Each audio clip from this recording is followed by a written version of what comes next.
Welcome to Firehouse No.6. I'm your host, Chief David Malloy, Director of Public Safety for the City of Novi. And joining us here on set today, we have Fire Protection Officer Andy Copeland, and we have Director Jeff Johnson, who's our Director of EMS and Fire Services. Gentlemen, welcome to Firehouse No.6. Thank you, Chief. Thank you.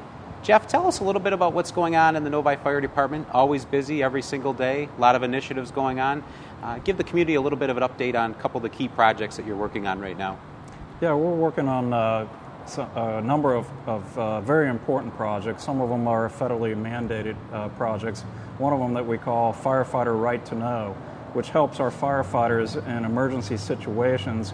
And we gather information on our businesses that are functioning in the community here that might have some hazardous chemicals and things of this nature.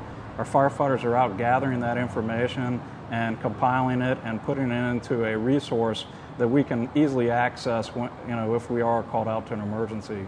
And then at the scene of a fire, the incident command post and the incident commander actually has access to a lot of the data in terms of chemicals on site, but then we also have some floor plans on where those are located, so when the firefighters are going into the building, they have an idea where those are at?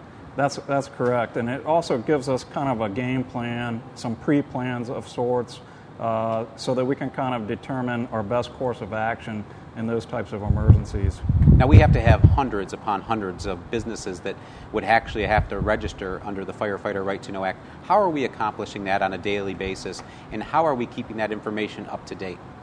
Yeah, our fire marshal has been our lead on that. What he does is he takes all the businesses and we categorize them, and the high hazard type buildings are the ones we key in on. From there, he takes all that information from the firefighters that are out in the field, compiles all that information. We've got electronic means through our computers, and also we have laptop-type computers that we can gather that information in.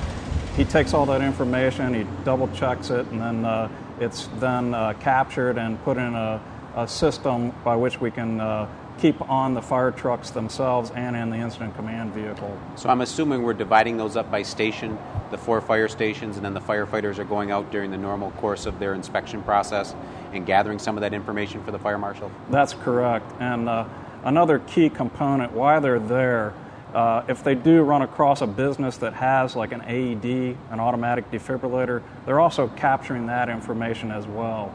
And so another piece of information that could be very valuable in our emergency planning. I know that's been one of our goals since the ICMA report, was we want to put together a geographical information system, or a GIS database of where all the AEDs are located throughout the community. So if someone is suffering from cardiac distress at the sports club or at the Novi High School or at Lifetime Fitness, when the dispatcher is actually on the phone with them, they're going to be able to pull it up on their CAD screen and let the individual know there is a automated external defibrillator, or AED, located next to the second floor men's room or various other points. And I know the firefighters have been really good at documenting that information and getting it back to the emergency communications so they can put that into the dispatch. Yeah, so we're kind of multitasking some of these programs and initiatives, capturing the information, getting it into the system, and getting it back out to the firefighters, and so they know, and the police officers, so they know what to do. Outstanding. Andy, thank you for coming up on the show today. One of the key initiatives I know you're working on is our kind of newly developed and reinvigorated and re-energized child safety seat inspection program. Can you tell the viewing audience a little bit about that? Sure. Our car seat installation program was actually started. One of our other firefighters, John Gerns, started the program. Him and I attended a training that was kind of a cooperation between the health department, the state health department, and the Michigan State. Also, insurance companies get involved with the program. It's a 4-day certification program in Lansing that John and I went to, and we completed that training and are certified checkers and installers now for car seats. Outstanding. So what that's going to do is that's an added level of service that the Novi Fire Department is now providing our 54,000 plus residents, that if they want to come in, tell them how they're going to access you and John and come on into a fire station, and knowing where you guys are at, where you can do those inspections. Sure. The best place, first of all, is the website safekids.org.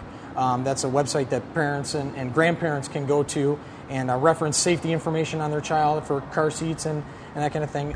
We will be actually listed on that website as a certified installation point that they can go to. The City of Novi Fire Department, John and I's name will be associated with that. They can contact us through our email or the city's general business line. They can call here to the fire station. We'll make an appointment with them.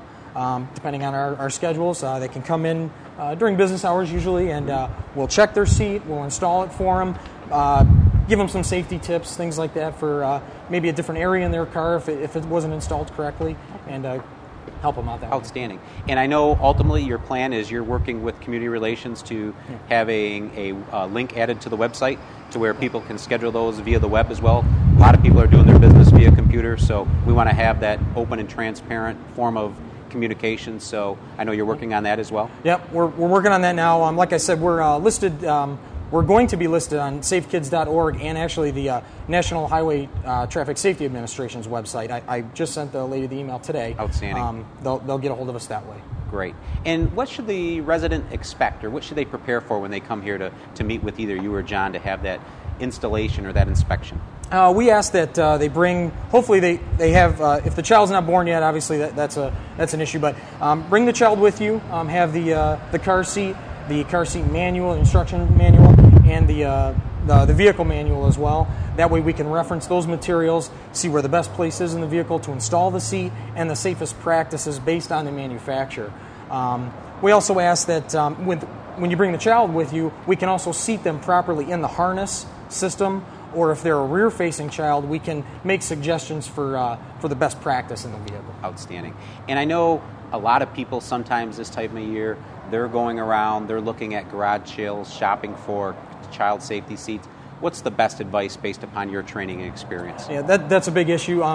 Buying a car seat at a garage sale, there's a couple of concerns with that. One is you don't know the history of the car seat. If it's ever been involved in an accident before. The newest technology now with car seats is there's actually a manufacturer date and expiration date on the seat.